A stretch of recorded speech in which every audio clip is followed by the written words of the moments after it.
ผู้ย่านดำนี่ก็ได้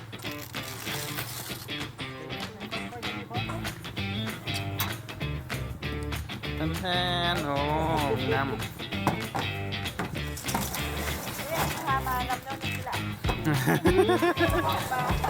มาได้คนมาออกไปได้ทำบ้านเป่า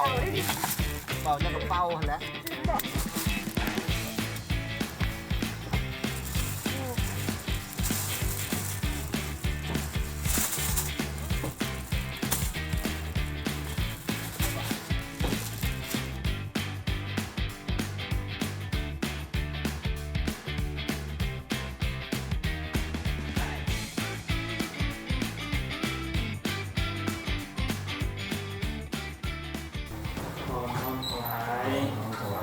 ปัจจัยสัญญาทั้งหลายเหล่านี้การเป็นต้นว่า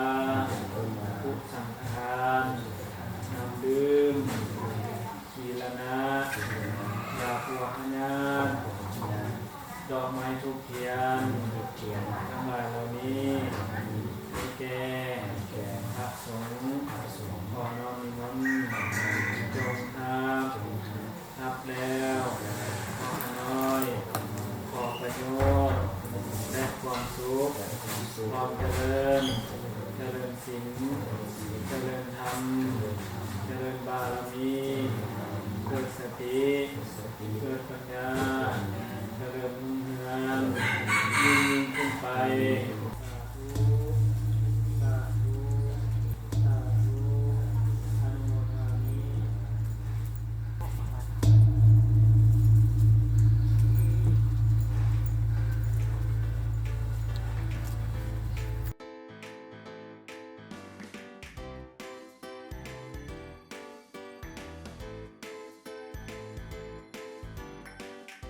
อันนี้เป็นเกศพญานาคที่ว่าเป็นสีติดเกศพญานาคเนาะแล้วแต่ศรัทธาของเขาที่ว่าเขาที่ห่วมโมทนาน้ำพระใด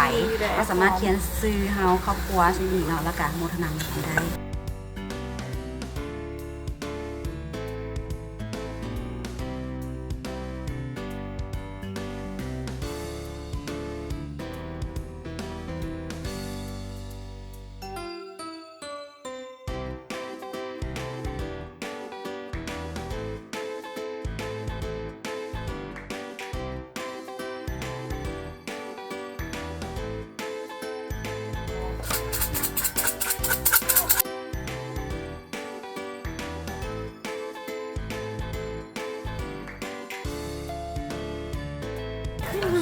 ไปแล้วชื่อนี้ดิ มันหนาว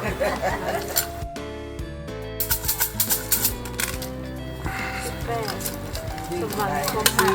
ชื่อ